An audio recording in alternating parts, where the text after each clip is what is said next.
Shalom, selamat datang di Calvary Podcast. Hari ini kita akan membahas satu tema yang sangat menarik, yaitu Prosperity and Gospel. Untuk ngobrol-ngobrol ini kita kehadiran seorang yang sangat luar biasa, Pastor Michael Christian. Beliau adalah gembala dari Gibeon Church Surabaya. Apa kabar Ko Mike? Baik, apa kabar? Thank you so much sudah datang di episode pertama kita nih. Thank you for inviting. Appreciate it. Semoga pembicaraan kita bisa menjadi berkat buat banyak orang. Amin. Dan pengetahuan baru buat banyak orang. It's an honor. Sebelumnya saya pengen tahu, coba ceritakan Komek itu siapa? Bagaimana perjalanan pelayanannya dan panggilannya sampai menjadi gembala dari Gibeon Church di Surabaya loh. Iya. Gitu. Saya baru di Surabaya ini kira-kira ini tahun ke-11 ya. 2014 saya pindah dari Amerika ke Surabaya. Sebelumnya saya ada di Amerika menggembalakan, juga membangun keluarga, juga kami punya perusahaan, dan ya karena Tuhan menaruh beban untuk Indonesia, namanya juga lahir di tanah air, tidak bisa memungkiri bahwa saya orang Indonesia. Jadi sebelum saya pulang ke Indonesia, mungkin 13 tahun sebelum saya pulang, setiap summer saya pulang membawa mahasiswa dari Amerika, baik orang Indonesia yang sekolah di Amerika maupun orang-orang Amerika juga, kita keliling-keliling untuk melakukan misi. Karena salah satunya kita mau bawa anak-anak muda ini supaya nggak cuma hanya nyaman di kota-kota besar dengan semua metropolitannya, tapi kita mau ke pulau-pulau, ke tempat-tempat di mana banyak sekali poverty, banyak sekali orang-orang yang berkekurangan, dan kita memberitakan Injil di sana. Bawa band juga, penyuluhan, anti seks bebas, penyuluhan anti narkoba. Ternyata narkoba itu bisa sampai ke pelosok-pelosok ya.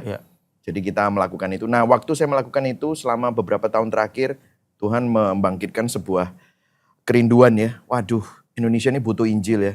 Jadi banyak sekali gereja-gereja juga yang sudah meninggalkan Injil dan kembali terbeban. Dan kemudian saya ditawarin untuk pulang ke Indonesia. Saya mendoakan bersama dengan keluarga.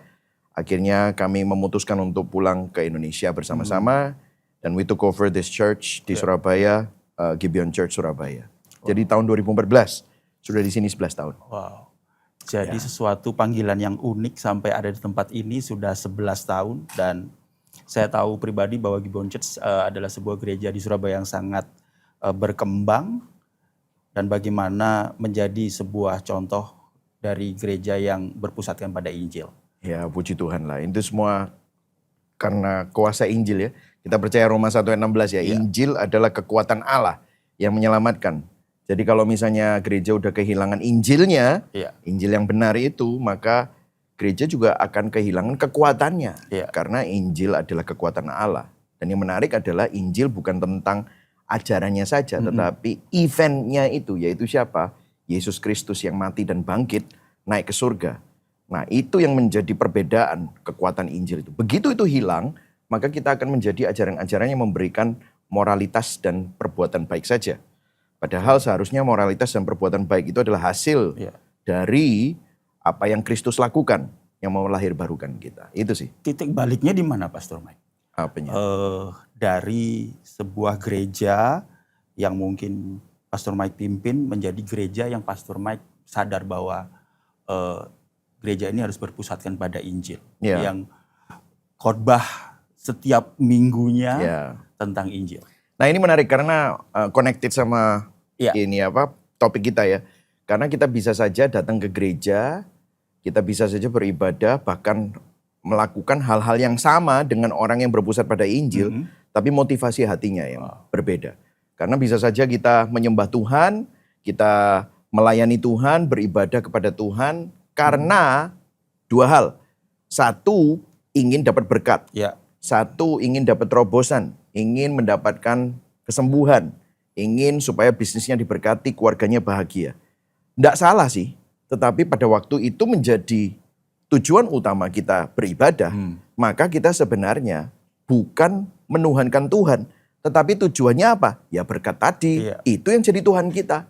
Nah, pada waktu kita menaruh Tuhan itu sebagai sarana, alat, maka disitulah kita menyimpang dari Injil. Sebagai sarana dan alat. Iya, karena Tuhan hanyalah cara kita untuk mendapatkan apa yang kita mau.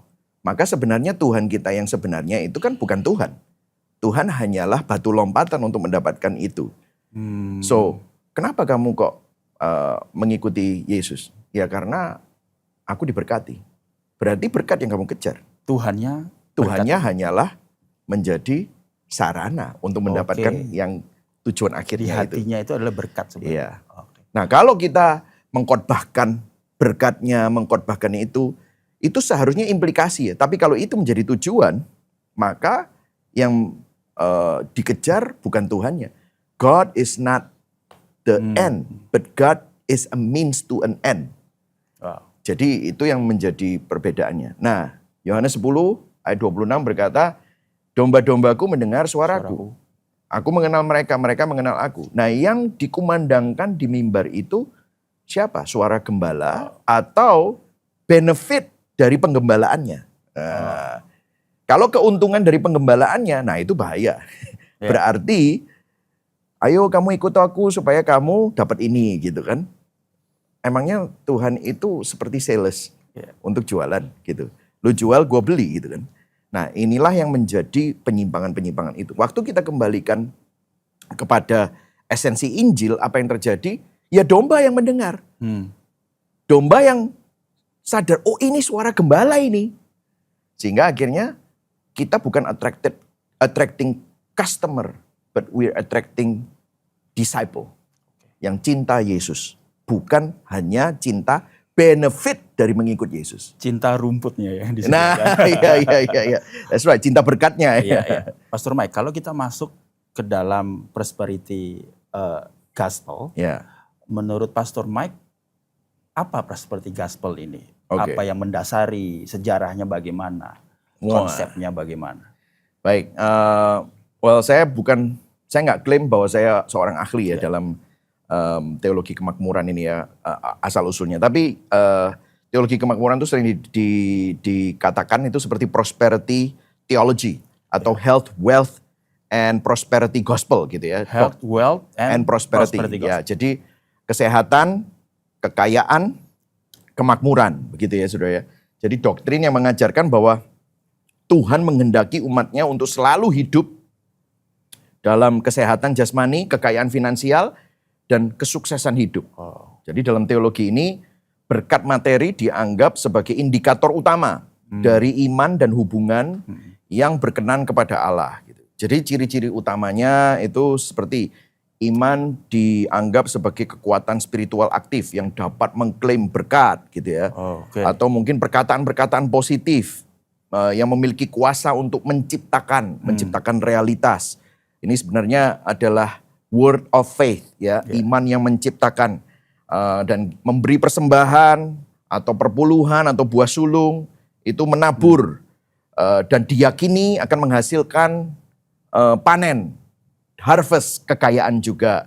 Dan penderitaan, kemiskinan atau sakit dianggap kutuk dan dianggap itu akibat dari kurangnya iman. Sehingga Tuhan diperlakukan seperti prinsip rohani yang transaksional ya, bukan pribadi yang disembah. Ataupun kalau pribadi yang disembah, sebenarnya tujuan penyembahannya adalah untuk mendapatkan tadi yang saya sebutkan itu. Nah sebenarnya akar filosofinya itu New Thought Movement, ya, itu di abad ke-19, gerakan ini berkembang di Amerika ya.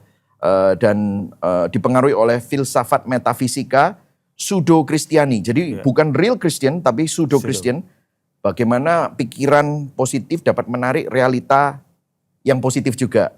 Jadi sebenarnya ini kan mirip dengan konsep dari buku The Secret, The Law of Attraction. Ya, pikiran manusia bisa mengubah kenyataan melalui keyakinannya, begitu saudara ya.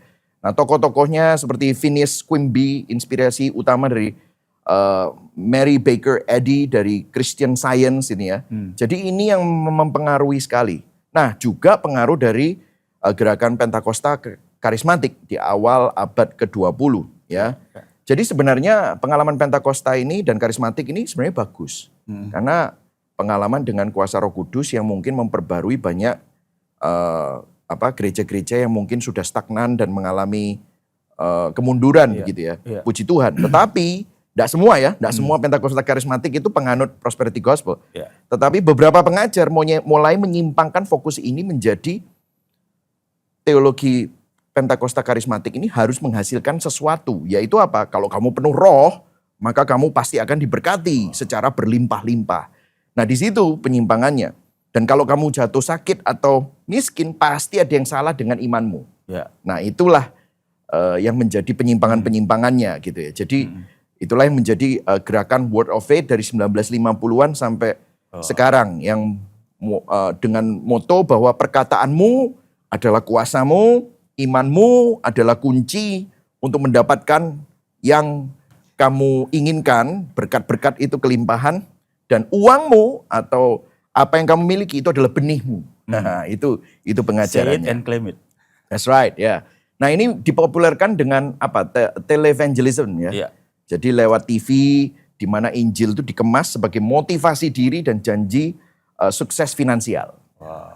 Ya, ini beredar di mana-mana sih. Iya. Sampai ke Indonesia juga. Gitu. Tapi kok Pastor Mike, kalau yang ditawarkan adalah berkat kekayaan, kesehatan, dan breakthrough, maka sebenarnya akan mudah diterima hal ini oleh negara-negara berkembang. Nah, betul-betul. Makanya teologi ini sangat berkembang pesat di negara-negara dengan latar belakang kemiskinan yang struktural. Jadi contoh misalnya di Asia Tenggara, termasuk Indonesia, Afrika, wah ini sangat berkembang karena ada banyak ketidakadilan dan kesenjangan.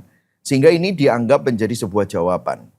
Jadi sebenarnya setiap budaya itu punya dambaan ya, longing. Sebenarnya longing untuk diberkati itu sebenarnya dari Tuhan. Tapi pada saat kita menyimpangkan itu, maka akhirnya longing itu jadi berhala kan. Yeah. Akhirnya kita memberhalakan kemakmuran. Sehingga yang menyedihkan adalah hamba Tuhan semakin kaya, semakin diikuti. Aku mau jadi seperti dia gitu kan. Jadi itu yang menjadi apa ya, godaannya. Karena janji kemakmuran itu memberikan harapan. Tapi harapannya apakah harapan asli? Nah ini harapan palsu. Yang kelihatannya instan bagi orang-orang yang tertindas secara ekonomi gitu. Jadi kalau budayanya itu adalah patron klien gitu ya, pendeta, pemimpin dianggap sebagai orang suci yang bisa membuka jalan berkat dari Tuhan. Jadi jemaat sering, apa ya, saya nggak mau pakai kata ini, tapi sebenarnya ini, jemaat sering dimanipulasi, diperdaya secara psikologis untuk memberi hartanya sebagai benih untuk janji perubahan nasib. Perubahan nasib. Iya. Di dunia ini. Iya, gitu. Makanya ayat-ayat yang bisa dipakai itu kan Yeremia 29 ayat 11. Rancangan-rancangan yang aku berikan kepadamu itu bukan rancangan kecelakaan, tapi rancangan damai sejahtera. Tapi tahu nggak ayat itu bicara tentang apa? Bukan tentang kekayaan materi, tetapi ini bicara tentang Yesus Kristus. Tapi dipelencengkan gitu. Apa yang tidak pernah didengar oleh telinga, dilihat oleh mata, ya kan? Itu sudah disediakan Tuhan buat kita. Loh apa itu? Wah mereka kita pikirnya itu apa? Rumah mewah, emas batangan, ya kan?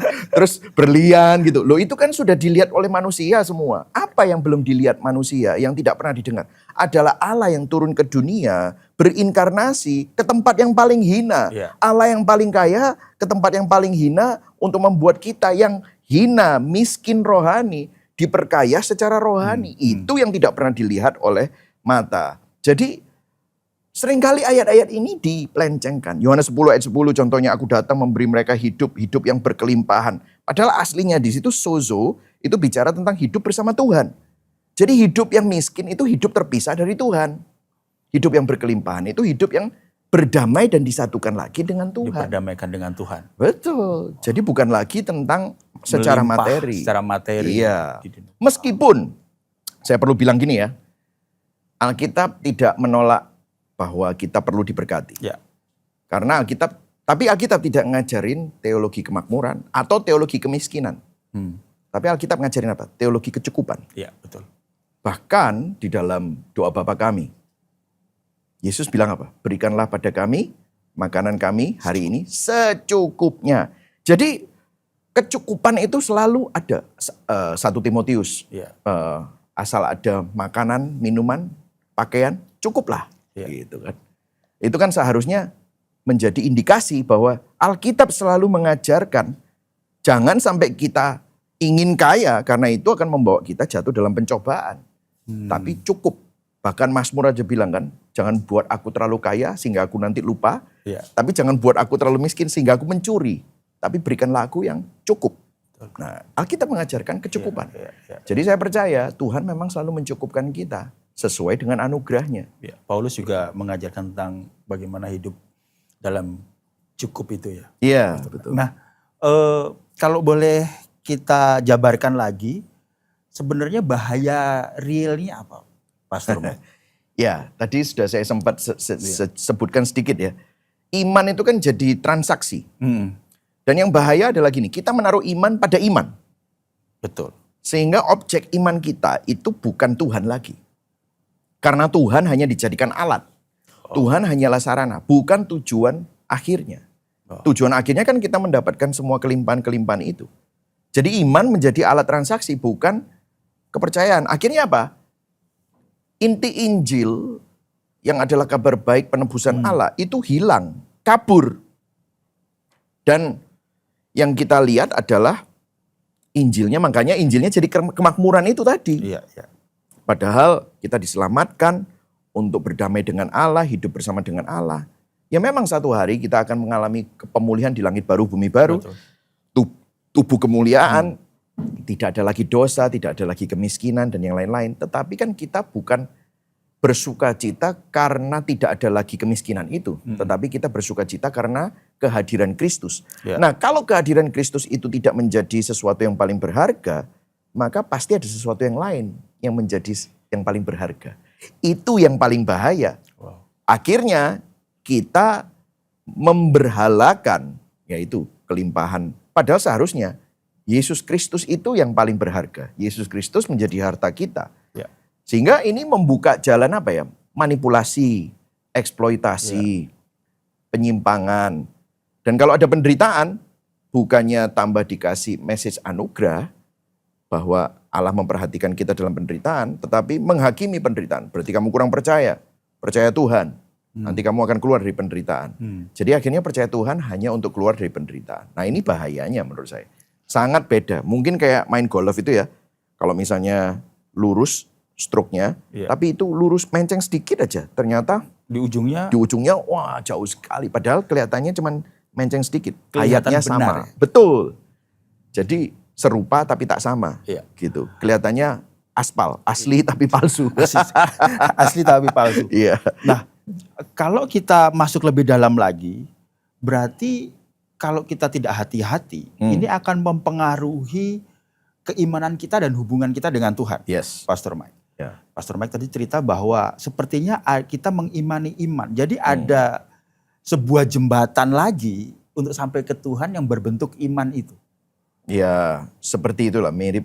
Tapi jadi kita mengimani iman, kita harus punya iman yang nggak langsung, tapi kita harus ada kayak ada it-nya kan.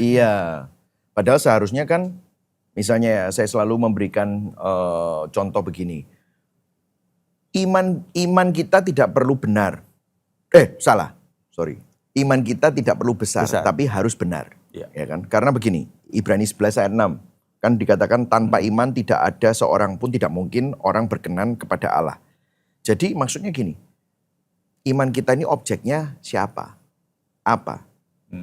Sebenarnya kan gini, saya pernah lihat ada ilustrasi ya. Pernah di gedung yang paling tinggi itu, saya pernah pergi ke gedung di CN Tower tuh di Toronto itu kan ada lantai yang kaca. Bisa lihat traffic di bawah, padahal kita berapa ratus meter di atas itu. Wah, kan ngeri banget gitu. Saya kalau ke situ kayaknya perut saya kayak hilang gitu ya. Tapi ada orang yang anak kecil gitu, dia nggak peduli, dia berjalan di situ sambil loncat-loncat di atasnya. Nah, saya di situ jalannya hati-hati. Nah, coba lihat. Iman saya sama kaca itu, sama anak kecil yang loncat-loncat di atas kaca sampai bunyi gabruk gitu ya. Itu kan besaran anak kecil itu. Saya hati-hati. Padahal ya enggak mungkin jatuh. Dua-dua enggak jatuh kan? Apa yang membuat dua-duanya enggak jatuh? Bukan besarnya iman saya. Iman saya kecil dan anak itu imannya besar. Bukan itu. Tapi apa? Objek yang menopang kita. Saya maupun anak kecil itu. Saya imannya mungkin tidak sebesar anak kecil itu. Dan anak kecil itu lebih berani. Ya. Tapi dua-duanya selamat. Karena apa? Kita menempatkan iman kita di objeknya yang benar. Wow. Yaitu tebalnya. Ketebalan dari kaca itu. Nah, kita menaruh iman kita di siapa? Objek kita apa? Kalau iman kita taruh di perbuatan kita, perpuluhan, ibadah, seberapa tebal? Disinilah kita menaruh iman ke tempat yang salah. Tapi kalau iman kita ditaruh di objek yang benar, yaitu Yesus Kristus. Dia yang tidak mengenal dosa menjadi dosa. Dia yang sempurna, tapi malah mati seperti orang yang diberdosa untuk kita. Dan dia benar-benar menyelesaikan. Makanya dia berkata, tetelestai, sudah selesai. Tapi dia nggak selesai, mati, bangkit. Nah, iman kita ditaruh tempat yang benar atau tidak? Jadi makanya Yesus bilang apa? Imanmu seperti biji sesawi, sekecil biji sesawi pun itu berkenan bisa memindahkan gunung. Maksudnya apa? Bukan tentang besarnya iman, tapi objek imannya itu. Begitu kita taruh objek iman kita ke tempat yang salah, ya kita nggak berkenan sama Allah. Ibrani 11 ayat 6, tanpa iman tidak mungkin seorang berkenan kepada Allah. Jadi kepercayaan pada kehendak Allah yang berdaulat, itu objeknya kepada siapa? Ya Yesus Kristus. Dan iman itu yang menyelamatkan kita, bukan untuk narik berkat. Iya. Karena waktu kita beriman pada objek iman itu, itulah berkat yang terbesar. Iya. Kok bisa kita beriman sama dia? Iya. Efesus 2 ayat 8-9. Ya, bahwa kita diselamatkan karena kasih karunia oleh iman. Itu bukan hasil usahamu. Pemberian Allah. Wah, itu lebih indah. Kalau kita bisa beriman sama objek yang benar itu. Wah, merupakan sebuah anugerah. Jangan sampai ada orang yang memegahkan diri. Nah, apa bahayanya? Kalau nanti kita ternyata prosperity gospel ini benar. Mereka bermegah. Gue dapat kekayaan, gue dapat terobosan, gue dapat tebusan, gue dapat kemakmuran karena gue begini. Lu sih nggak begitu, makanya lu dapatnya kemiskinan gitu misalnya. Akhirnya ada banyak orang yang kelihatannya begitu rohani, tapi kok sombong banget ya. Kok bisa seperti itu? Jadi keserupaan Kristusnya hilang. Berarti imannya di tempat yang salah, objeknya salah. Jadi coba benarkan kalau saya salah, Pastor Mike. Banyak orang Kristen sekarang memiliki iman keselamatan kepada Yesus Kristus. Di satu sisi dia memiliki iman yang lain untuk mendapatkan yang Pastor Mike maksudkan. Dia mungkin gini, ya mix ya. Jadi inilah kebingungan karena ada ketidakkonsistenan di dalam sebuah framework. Ya, akhirnya mengganti iman kepada Allah dengan iman pada keinginannya untuk mendapatkan benefit percaya kepada Tuhan. Padahal benefit percaya kepada Tuhan itu tidak selalu terjadi. Misalnya, kalau ditanya apakah orang Kristen pasti harus menderita? Well, tergantung apa yang menjadi definisi penderitaan. Karena kalau kita tinggal di dalam dunia yang sudah jatuh dalam dosa ini, pasti semua orang mengalami penderitaan. Ya kan, buktinya cari uang susah, ya kan? Itu kan kutuk Adam. Kan? Jadi semua orang mengalami penderitaan. Betul. Nah, kalau misalnya kita bicara apakah semua orang Kristen yang percaya Tuhan itu pasti akan diberkati? Ya tentu saja. Tapi gini, berkat itu apakah equal sama material wealth? Tidak bisakah kita diberkati pada saat mungkin kamu pas-pasan tetapi kamu masih bisa mengucap syukur? Bukankah itu merupakan sesuatu yang unworldly, so not worldly? Wah, orang dunia biasanya pasti marah-marah atau ngeluh atau putus asa. Tapi kita bisa nggak putus asa bahkan di tengah-tengah situasi yang berat. Bahkan misalnya pada saat kanker kita nggak sembuh. Apakah semua orang yang sembuh kanker itu pasti akan memberikan kesaksian kemuliaan Tuhan? Tidak selalu. Ada orang yang nggak sembuh kankernya tapi masih bisa mengucap syukur. Itu merupakan mujizat yang lebih besar. Betul nggak? Betul. Jadi sebenarnya kita harus mendefinisikan yang dinamakan berkat itu apa. Berkat itu tidak selalu materi. Nah, bahayanya kalau kita mengganti Tuhan dengan berkatnya, fokusnya bukan pada penyembahan tapi pada keuntungan. Benefitnya. Mengganti Injil dengan sebuah moralitas dan motivasi Karena moralitas dan motivasi itu menghasilkan sesuatu. Waduh, akhirnya kita salah arah gitu. Ya. Tapi jadi pada saat kita memiliki atau memegang pemahaman prosperity gospel atau Injil kemakmuran, maka cara kita mencari uang pun, bahkan cara kita berdoa terjadi penyimpangan, Pastor. Ya bisa terjadi seperti itu. Akhirnya gini ya, saya banyak bertemu dengan orang yang akhirnya kecewa.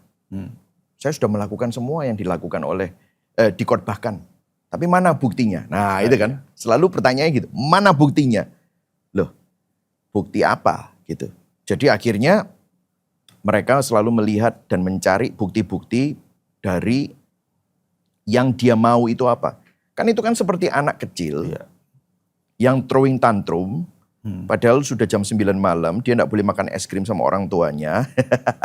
Terus kemudian dia marah-marah. Pernah nggak lihat anak kecil yang mall udah mau tutup, terus kemudian anak itu gulung-gulung di lantai, kenapa? Marah karena orang tuanya nggak beliin dia gelato misalnya.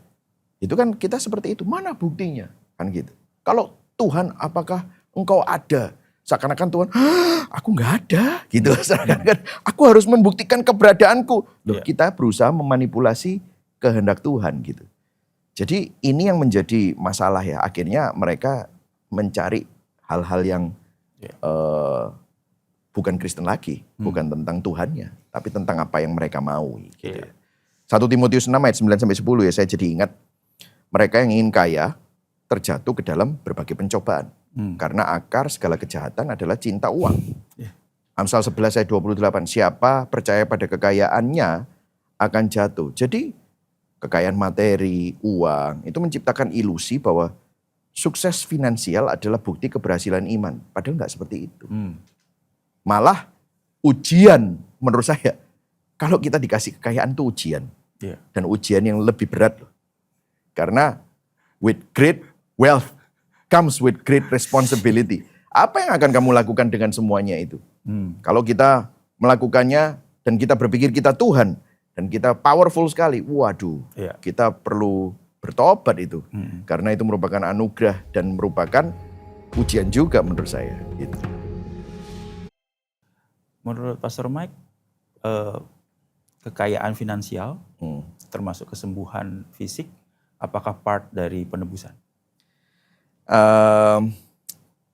Apakah pengorbanan Yesus itu mencakup bebas dari masalah keuangan? Kita lihat Alkitab aja deh. Ya. Matius 1 ayat 21. Sebelum Yesus lahir. Engkau akan menamakan dia Yesus.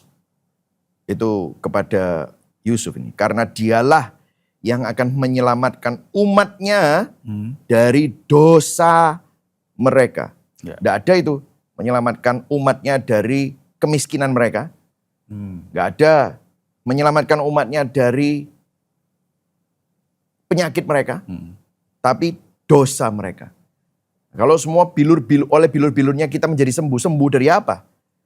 Bukan tentang penyakit jasmani. Kita ini punya masalah virus dosa yang tidak ada solusinya.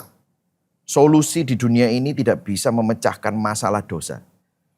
Makanya kadang-kadang gini ya, ada orang yang pernah tanya, Pastor kenapa kok khotbahnya selalu bicara tentang salib yang memberikan justification, pembenaran. Kamu itu dibenarkan karena kamu punya masalah. Apa hubungannya ini sama toko saya? Kan gitu ya. Toko masa saya salib terus. Iya, masa salib loh. Tokoku gimana gitu ya. Gini ya, kita ini berpikir Tuhan itu kayak salah alamat. Ngasih kita solusi. Tapi nggak nyambung. Nggak nyambung gitu. Dalam kehidupan realnya kok nggak nyambung. Iya. Orang berpikir masalah mereka duit. Orang berpikir masalah mereka itu kurang transferan. Orang berpikir masalah mereka itu tubuhnya merosot dan mengalami sakit penyakit. Tapi itu semua kita harus tahu. Sakit, masalah duit, itu adalah masalah fundamental. Yaitu apa? Kejahatan, penderitaan, kematian. Ini kan masalah yang tidak bisa terhindarkan. Semua orang mengalami kejahatan. Semua orang mengalami penderitaan. Semua orang mengalami kematian. Lah yang bisa menyelesaikannya apa? Apakah uang? Well, uang bisa. Tapi kamu jadi jahat.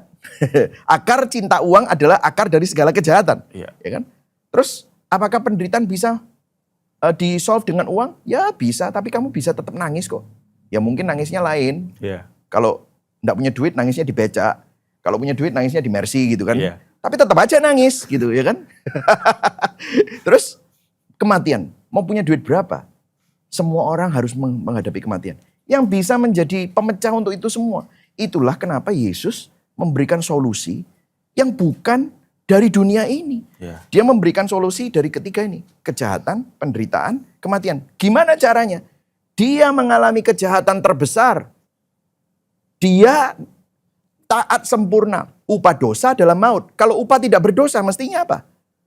Ya tidak mengalami maut. Tapi dia tidak berdosa, tapi dihukum seperti pendosa. Itu kejahatan, ketidakadilan terbesar. Orang yang benar itu tidak perlu menderita. Firman Tuhan berkata, tapi dia mengalami penderitaan yang terbesar. Dan orang yang seharusnya paling benar, kudus, tidak pernah mati. Tapi dia mengalami kematian yang terbesar. Ini untuk apa? Menggantikan tempat kita. Supaya kita yang selalu mengalami kejahatan, penderitaan, dan kematian itu dapat ditebus. Menerima kekudusan Allah, kebenaran Allah, dan kemuliaan Allah, dan kehidupan yang kekal. Lah ini adalah solusi di atas semua solusi. Kalau kita punya ini, meskipun selama 70 tahun kita hidup, kita mengalami penderitaan pun, itu masih ceritanya jauh lebih baik daripada 70 tahun mengalami kelimpahan, tapi habis itu mati rohani. Jadi ini menunjukkan kasih karunia Allah yang luar biasa besar pada waktu kita paham akan hal ini. Bahkan kalau kita saat ini harus menderita, itu cuma penderitaan sesaat dibandingkan kemuliaan yang akan menanti kita di masa yang akan datang. Jadi kadang-kadang kita kurang besar pandangannya. Kita begitu fokus sama apa yang sekarang di depan kita. Dan itu sebuah pemahaman yang kita harus ajarkan walaupun itu tidak mudah kan Pastor Mike. Karena mungkin saya nggak tahu apakah mungkin dari kita kecil atau muda sudah dijejali dengan pengajaran-pengajaran di gereja yang fokusnya dunia ini. Ya, betul. Jadi memang harus pelan-pelan ya. Kita memang mengajarkan satu precept upon precept ya. Cara pandang kita. Makanya in the world itu is always the battle of worldview. Battle of value. Dan setiap hari kita ada exchange of value. Ada pertukaran nilai gitu ya. Dan itu berlangsung terus menerus karena dunia begitu bising melalui sosial media, advertising, melalui pengaruh teman-teman, orang-orang yang ada di sekeliling kita berusaha untuk mempengaruhi value kita dan worldview kita.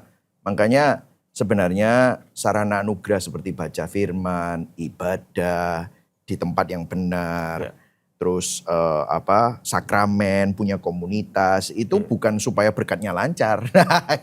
Bukan, tetapi supaya worldview kita itu dikalibrasi. Worldview kita ditata ulang. Karena lensa kita, begitu saya copot ini, burem. Tapi begitu saya pakai ini, jelas.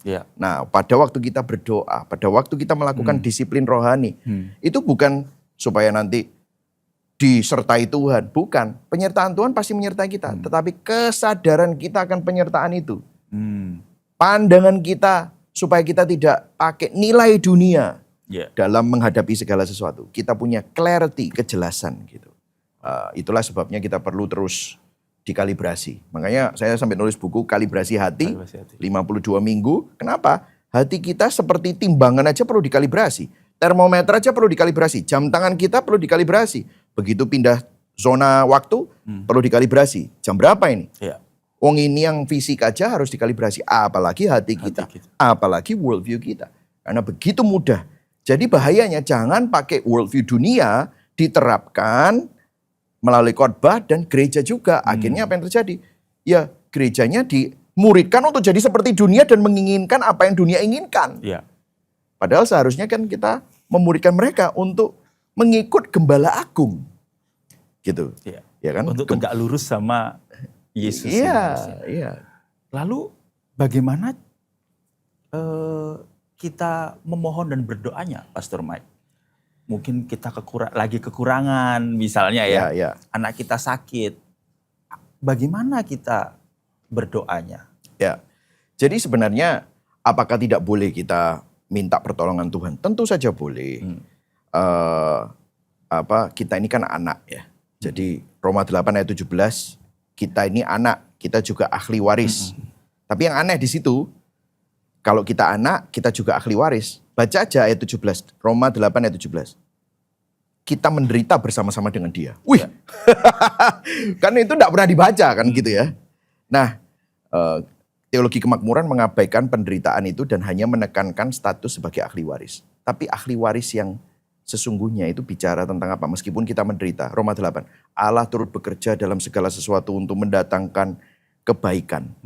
Nah, ayat sebelumnya, ayat 23-nya, kita mengeluh dalam hati untuk menantikan pengangkatan sebagai anak, yaitu penebusan tubuh kita. Oh, ternyata kita menantikan sesuatu padahal kita sudah anak. Nah, ini yang saya mau katakan ya, dalam doa juga, kita perlu tahu yang namanya konsep already but not yet. Kalau bahasa Indonesia sudah tapi belum. Artinya, apakah kita sudah diangkat sebagai anak? Yes. Secara posisi. Apakah saudara mengalami justification di dalam Kristus? Yes, kita sudah dibenarkan. Apakah kita sudah kudus dalam Kristus? Yes. Apakah nanti akan mulia? Yes. Tapi belum. Kenapa? Karena kita masih hidup di dalam dunia yang jatuh dalam dosa. Nah, the greatest gift, Allah tidak pernah meninggalkan kita. Makanya kita bisa bilang dia Immanuel. Makanya waktu Yesus naik ke surga, dia kirimkan Roh Kudus, penolong, penghibur, yang memampukan kita. Dan mengaplikasikan semua yang Yesus sudah selesaikan, itu dipastikan tidak akan gagal dalam kehidupan kita. Jadi waktu kita berdoa, kita minta, Tuhan pimpin saya, tolong saya. Saya tahu Engkau Tuhan yang berdaulat. Waktu kita berdoa itu kan kita minta supaya kita itu diselaraskan hatinya sama Tuhan.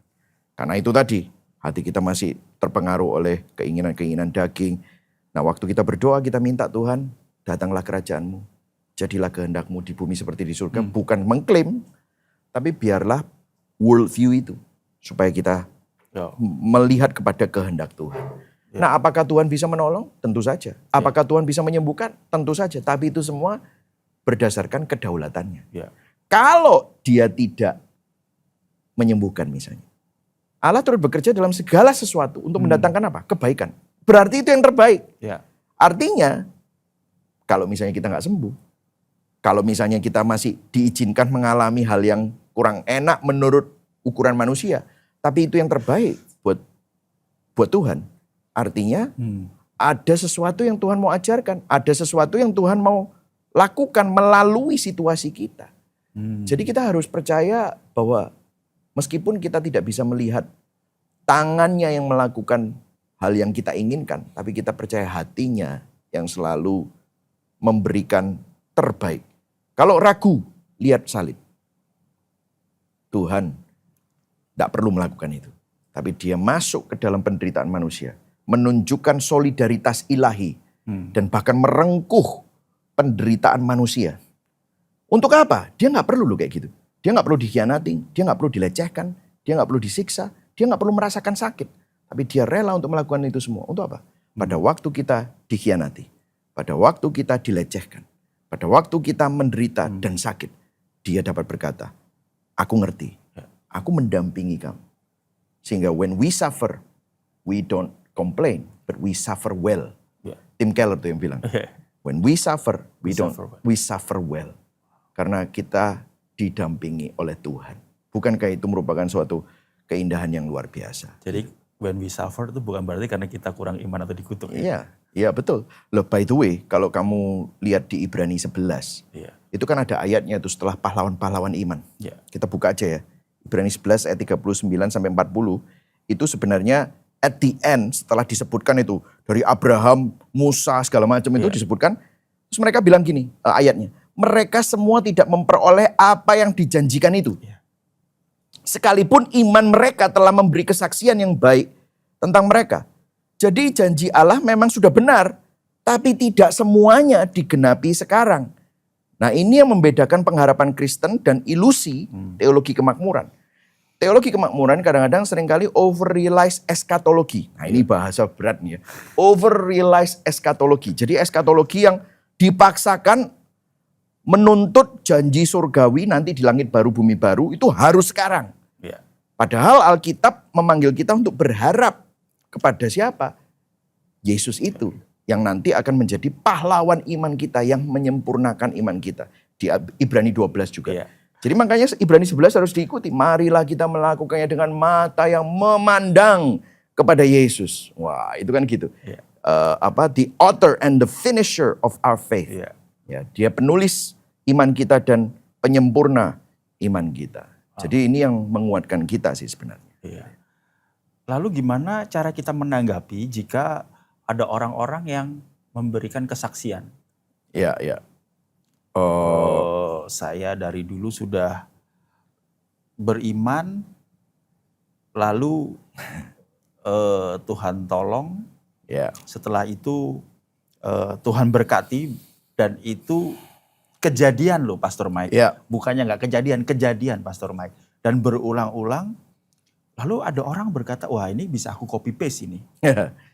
Ya, jadi ini yang menjadi banyak mungkin fallacy. Fallacy itu gini, pengalaman itu tidak bisa berdiri dengan sendirinya. Pengalaman itu harus diuji oleh firman Tuhan. Pengalaman tidak bisa jadi doktrin. Kalau ngomongin tentang Ibrani tadi ya, Ibrani 11 tadi, itu kan bicara bahwa para pahlawan iman. Ini pahlawan iman loh. Ya. Ada yang disiksa. Baca aja Ibrani 11 ayat 35 sampai 38. Mungkin nggak ada di sini tapi para pemirsa bisa baca. Ada yang disiksa. Ada yang menderita. Dunia tidak layak bagi mereka. Artinya kan begini. Kalau kita lihat kehidupan para rasul. Kita lihat kehidupan Paulus. Paulus itu loh lagi merintis gereja. Karam kapal 3 kali. Mungkin kalau kita bilang, wah ini mungkin bukan panggilan Tuhan ini. Udah mendingan kamu. Tuhan gak berkendak atas iya, ini. habis itu yang ketiga dia karam kapal, dia lagi ngumpulin dahan untuk cari untuk buat api menghangatkan diri. Dipatuk ular. Kalau saya jadi dia, wis gak Tuhan-Tuhanan, wis gitu misalnya kan gitu kan. Jadi gini ya, kalau kita lihat kehidupannya Paulus, terus ada orang yang bilang, wah saya ikut Tuhan, terus saya diberkati. Ya, itu mungkin benar buat orang itu. Pribadinya. Bisa dipakai Tuhan untuk membawa dia kepada Kristus. Tapi iman dia kan pasti masih perjalanan. Mungkin bisa saja imannya itu masih belum dewasa. Sehingga dia hanya mencari benefit dari Tuhan. Tapi as he grow, nanti imannya kan bertumbuh. Oh wow. Tapi kan kita juga bisa melihat bagaimana iman para rasul. Bahkan Petrus pun disalib terbalik. Lah kalau bahkan Yesus pernah ngomong gini. Kamu dianiaya, kamu tidak lebih dari gurunya. Yaitu siapa? Dia. Jadi at the end of the day, kita tidak bisa memakai pengalaman menjadi standar doktrin. Dan fondasi perjalanan iman. Tadi kita sudah sebut Roma 8 tadi. Iya. Allah turut bekerja dalam segala sesuatu. Apakah hanya yang baik? Tidak. Termasuk yang buruk. Untuk mendatangkan kebaikan bagi mereka yang dipanggil. Jadi at the end of the day kita harus melihat bahwa firman Tuhan ini yang menjadi standar bukan pengalaman kita. Wow. Jadi bagaimana kita juga harus mencapai kedewasaan roh dalam perjalanan iman kita. Sehingga kesaksian bagaimana Tuhan memberkati saya bukan lagi jadi fondasi. Artinya kalaupun Tuhan tidak memberkati saya pun tetap mengikut Yesus. Bagaimana Pastor Mike menempatkan kesaksian itu? Jadi begini, ada banyak orang yang dari jemaat yang saya gembalakan. Ada yang datang kepada saya, Pastor, ada yang menarik. Apa tuh? 3 bulan saya mendengarkan khotbah yang selalu berpusat pada Injil, mengarahkan kita kepada Kristus. Masalah saya belum selesai. Bahkan kalau kita lihat sekarang kita semua ini kan ngalami masalah ekonomi yang berat gitu. Masalahnya belum selesai. Tapi kenapa? Kok saya itu bisa lebih tenang? Saya bisa lebih kepala dingin. Ya. Saya bisa jadi bapak yang lebih baik. Karena yang berubah sebenarnya saya. Jadi kadang-kadang sebelum Tuhan mengubah situasi kita, Tuhan mengubah kita terlebih dahulu. Sehingga even kalau situasinya tidak berubah, kita yang berubah. Ya. Wow. Bahkan dalam pelayanan pun seperti itu. Suka duka saya melayani, yang banyak berubah itu bukan orang yang saya layani, tapi saya yang melayani. Saya yang diubah Injil. Nah disinilah kita melihat ya, Injil itu mengubah saya jadi objek pembaruan Injil. Ya. Pada saat yang sama saya juga menjadi agen pembaruan bagi orang lain. Ya. Melalui apa yang saya sampaikan. Kita ini sama-sama orang yang lapar, tapi kita punya roti hidup. Ya. Bukan saya yang punya rotinya, roti hidup loh. Kita sama-sama haus, tapi kita punya sumber air hidup.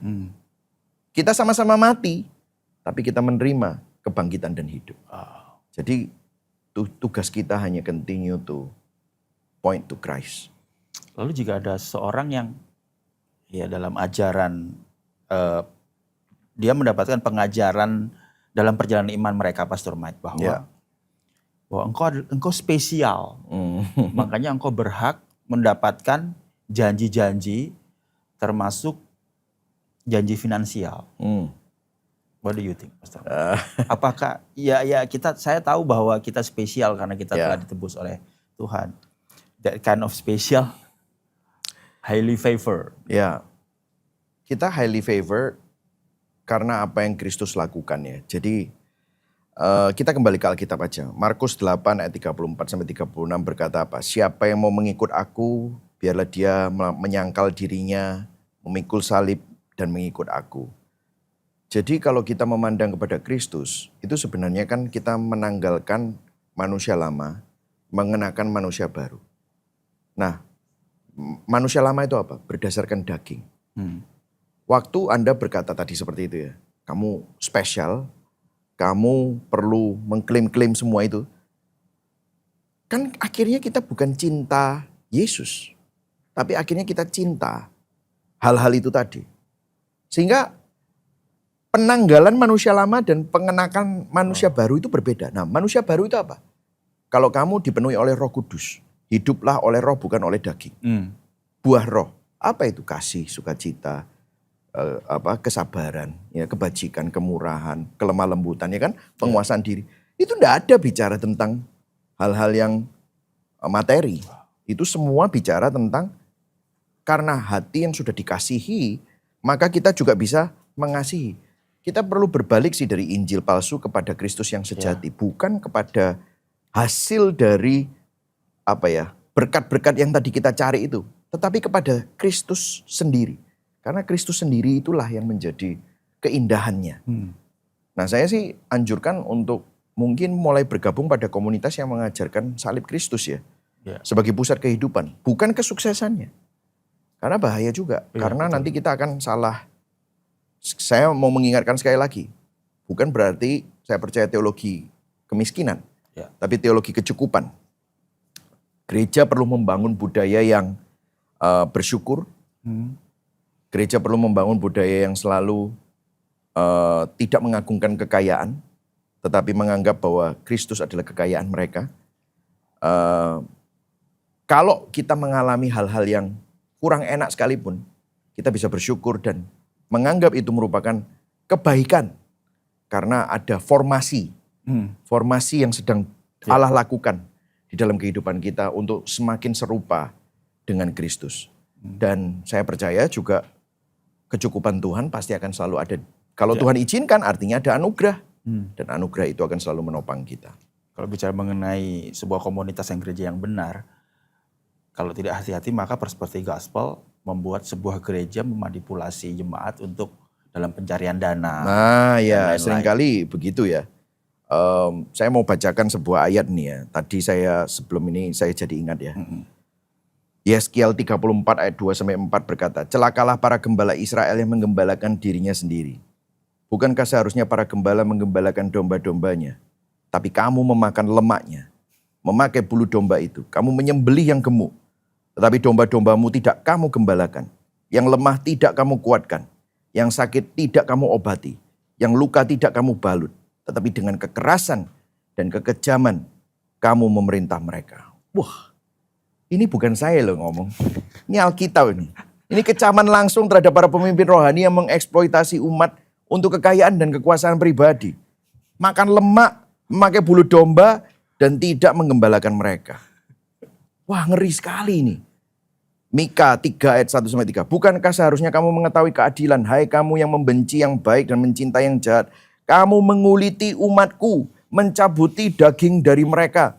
Mereka memakan daging umatku dan menguliti kulit dari mereka dan memecah tulangnya. Gambaran yang sangat keras dipakai Mika untuk menyatakan betapa kejamnya para pemimpin yang memperalat umat demi keuntungan seperti orang yang menguliti dan memakan domba.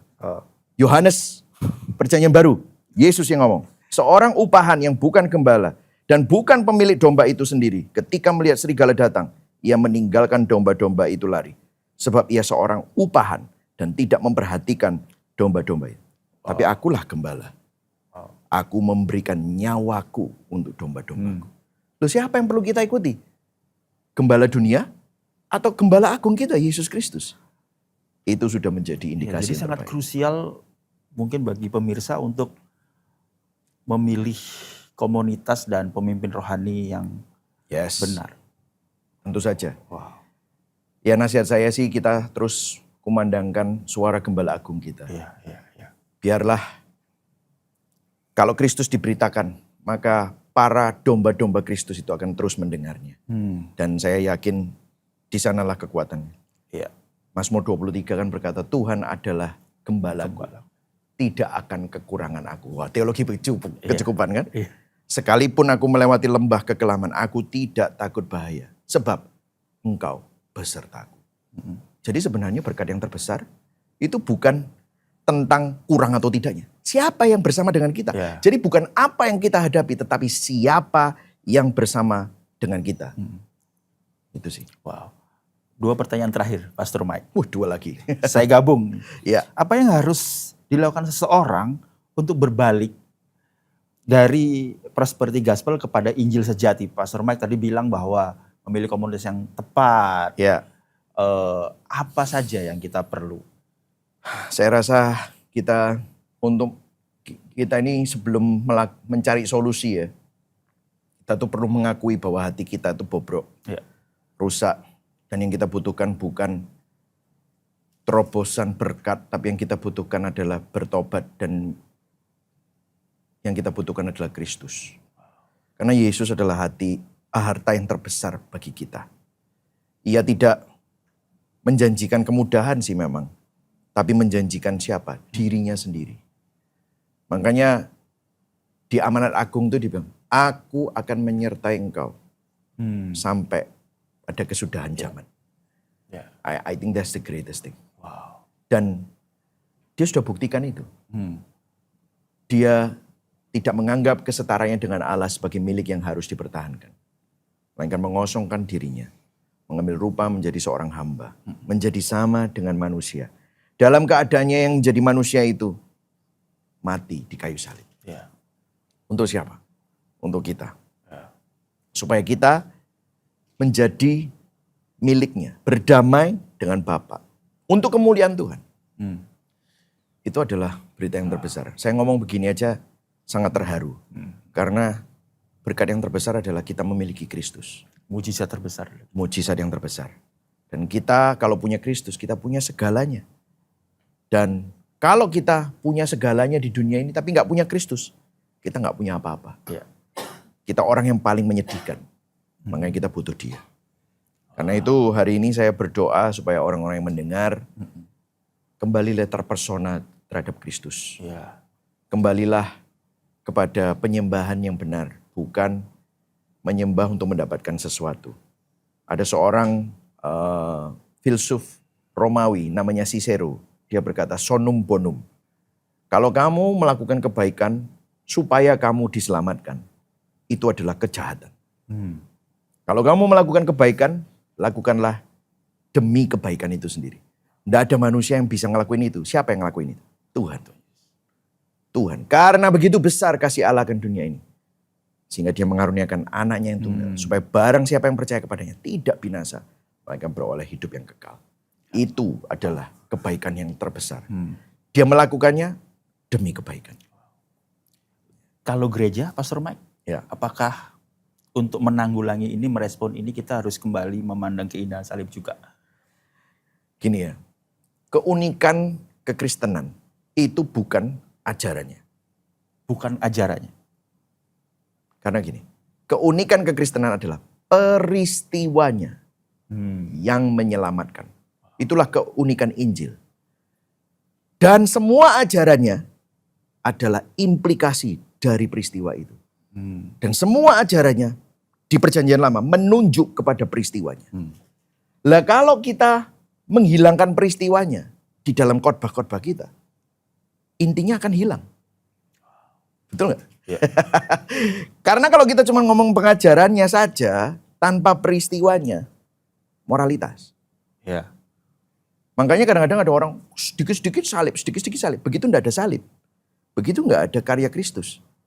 Begitu enggak ada Injil kabar baik penebusan itu. Apa yang terjadi? Kebaikan saja. Tapi kan saya membaca firman Tuhan, Pastor Mike. Iya. Tapi dengan worldview seperti apa? Pandangannya seperti apa? Tidak dalam lensa Injil. Iya, tidak dengan lensa Injil itu tadi. Ini bukan bicara tentang superioritas. Tapi ini bicara bahwa kita perlu memandangnya dengan sebuah worldview yang tepat. Sehingga nanti kalau kita menghadapi masalah budaya, masalah situasi, kita nggak selalu bergantung sama seorang hamba Tuhan atau pendeta atau orang ahli. Tapi kalau kita punya framework yang benar, maka cara pandang kita itu akan bisa selalu objektif dalam menghadapi banyak hal. Ya kan? Already but not yet. Kita bisa begitu peduli sama orang, tetapi juga kita tidak peduli apa kata orang terhadap kita. Identitas kita aman di Kristus. Nah biasanya kan orang gini, aku nggak peduli. Lu mau mati, mau hidup, terserah gitu. Ya. Tapi atau aku begitu peduli, tapi sehingga opini mereka menentukan identitas kita. Lah itu dunia. Selalu ekstrim kanan, selalu ekstrim kiri. Tetapi Injil memberikan sebuah spektrum yang berbeda. Aku bisa peduli, tapi aku juga tidak peduli. Aku bisa mengasihi tanpa harus memberhalakan orang yang saya kasihi. Saya bisa menghormati tanpa harus diperbudak oleh orang yang saya hormati. Wah, luar biasa. Gitu loh. Karena identitas kita aman di dalam Kristus. Ya. Wah, thank you Pastor Mike. Kita Tuhan udah berkati. 1 jam. Wow. Kayaknya kita harus ada sesi 2, tapi temanya beda. Bahasa roh atau apa. Oke, thank you so much. Tuhan Yesus memberkati. Pemirsa, Tuhan Yesus memberkati. Saksikan episode-episode yang lain. Dan sama-sama bertumbuh di dalam salib Kristus. Dan selalu memakai lensa Injil dalam menjalani kehidupan. Tuhan Yesus memberkati.